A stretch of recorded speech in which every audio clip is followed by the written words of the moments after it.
Olá pessoal, hoje eu quero conversar com você sobre uma história muito gostosa que eu tenho certeza que vai te distrair da correria da sua vida e que é uma das obras finalistas do Prêmio Kindle de Literatura, então a gente já pode prever que é uma linguagem muito boa e realmente eu comprovei. Estou aqui falando do livro Entre Pontos, escrito pelo J.L. Amaral.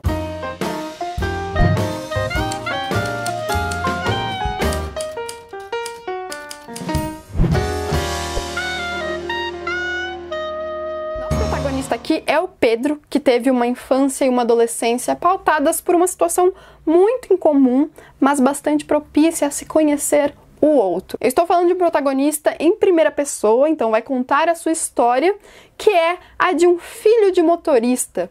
Então ele vive aí a sua vida entre pontos, e é por isso que temos aqui essa capa com esse menino numa janela de ônibus com o título Entre Pontos. Eu vou deixar a capinha aqui para vocês para deixar de lado agora o Kindle aqui do ladinho, mas eu tenho que dizer para vocês que essa história é super gostosa e esse pano de fundo, esse ambiente aí é muito legal para se colocar diversas pessoas, diversos pontos de vista na vida de quem vai contá-la pra gente. No caso aqui, o nosso protagonista, o Pedro.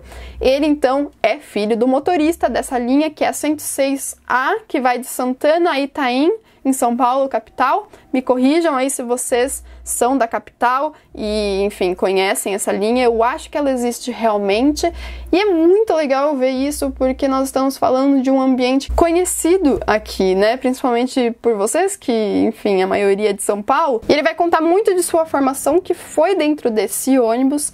Ele tem 2 outros irmãos, porém a diferença de idade entre eles é muito grande. Então, quando ele entra na escola, os seus irmãos já estão estudando, trabalhando e não podem cuidar dele. Por isso, ele vai ter que passar longas horas ali no trabalho do seu pai, ou seja, atrás do banco do motorista, né, conhecendo todo mundo ali que passa, todos os passageiros do ônibus, porque sua mãe também trabalha, ela é doméstica na casa de uma família bem rica que mora no Jardim Europa. Quem iria cuidar dele, não é mesmo? O seu pai, o motorista. Então ele tem esse privilégio aí de poder fazer parte do trabalho do pai, que é aí uma figura super presente e muito boa, uma pessoa honesta, que é esse exemplo íntegro para essa criança. Eu diria que aqui o livro é uma homenagem a essa figura paterna que é lindíssima. Mas também nós temos outros personagens que sempre aparecem aqui, principalmente porque cada capítulo é destinado a uma pessoa que ele conhece, principalmente ali dentro desse ônibus. Então, ele passa desde os seus 6 anos, se não me engano, até ele sair do ensino médio, dentro desse ônibus, e ele conhece figuras ali, sempre figuras repetidas, vamos dizer, que são passageiros constantes e contínuos ali dessa linha.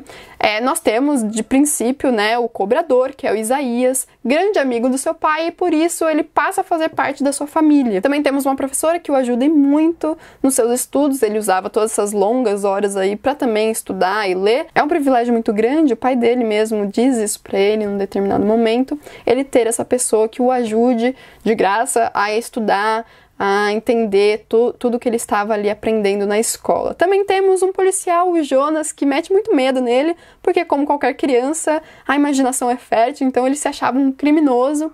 Isso eu me identifiquei bastante, porque quando criança eu fazia várias competições comigo mesma, e ele também faz isso. Porém, ele diz que ele tem muito medo do Jonas, do policial, porque ele cometia fraudes no resultado desses campeonatos, que só ele sabia, né, desses campeonatos. Então, por que não poderia alterar o resultado conforme os seus interesses? Um exemplo, ele falava, se o ônibus conseguir passar nesse semáforo antes dele fechar, amanhã, na prova de amanhã, eu vou tirar 10. Mas se não passasse, ele iria alterar. Não, mas tudo bem, uns 9, 9,5 eu consigo tirar. Ele achava que o Jonas poderia saber disso tudo e prendê-lo. Isso daí é a figura desse policial, né, amedrontador, é muito comum na infância. Então eu vi isso, eu me enxerguei bastante em várias histórias, várias situações que ele vai narrar aqui pra gente. Também temos a Bia, que é da sua turma da escola e que é seu primeiro grande amor. Temos o Viriato, que é um enfermeiro que se dedica muito à sua profissão, às pessoas que ele ama, ele é homossexual, então acaba tendo muitos conflitos em sua vida. Temos aqui muitos núcleos assim que são lindos, belos e muitas vezes as histórias são positivas. Mas em alguns casos nós também temos conflitos que existem na vida, não é mesmo? Não se trata apenas de histórias positivas e alegres, porque a vida não é assim. Então, esse caso aí do Viriato, ele ganha outros contornos durante a história, porque ele volta a aparecer na história, né? Cada capítulo é destinado a um personagem, mas alguns voltam. E é o caso do Viriato. Eu gostei muito desse livro porque nós temos esses capítulos curtos, referentes a determinadas figuras da vida, que passam pela vida do Pedro.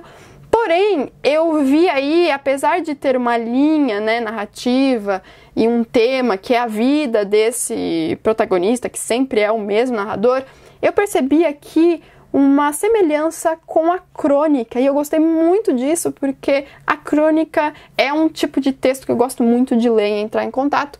É envolvente e é fluida. É assim, nós temos aqui a temática que é recorrente em qualquer crônica, em praticamente todas elas, que é o cotidiano. Então nós temos histórias muito simples, comuns até, mas envolventes, porque pega a gente pela identificação também e tentando entender o que vai acontecer na vida dessa pessoa que é real, né? Nós estamos falando aqui de histórias reais. Então, gostei muito disso. No semestre passado, eu tive uma disciplina na faculdade sobre crônicas e pude perceber muitas características em comum aqui.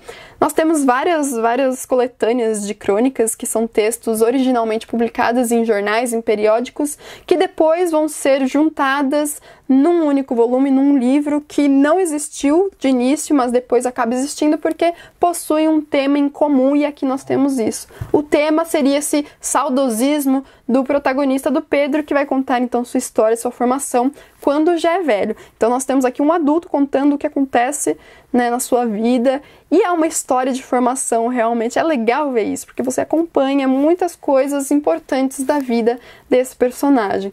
Gente, eu gostei muito dessa história, é assim, belíssima. Eu pensei no começo, quando eu peguei o livro para ler, que eu fosse encontrar algo caótico, porque se trata da capital e de uma linha aí de ônibus que passa por um local muito conturbado, muito lotado de São Paulo. Porém, eu não encontrei isso, eu encontrei histórias de superação, histórias de amor, que no final, quando a gente termina o livro, na verdade, durante toda a leitura, a gente tá com um sorriso no rosto, entende? Eu me emocionei muito com muitas histórias aqui, então foi um livro muito gostoso e muito companheiro, digamos. É como se um amigo mesmo estivesse contando sua história. E é um grande prazer, assim, estar divulgando aqui um livro da nossa literatura contemporânea, que é muito bom, muito bem escrito, não é? Para menos, que foi aí finalista do Prêmio Kindle de Literatura. Então vou deixar ali embaixo o link. Se você quiser conhecer essa história, você pode baixar em qualquer dispositivo, né, computador, tablet, enfim, para você conseguir ler. Se você é assinante do Kindle Unlimited, você consegue ler o livro de graça. Gente, vamos conhecer esse livro aqui, porque realmente é muito, muito incrível, assim, por mais que ele seja singelo. Vou ficando por aqui, a gente se vê amanhã no vídeo de segunda às 11 horas. Um grande beijo e até lá, então. Tchau, tchau.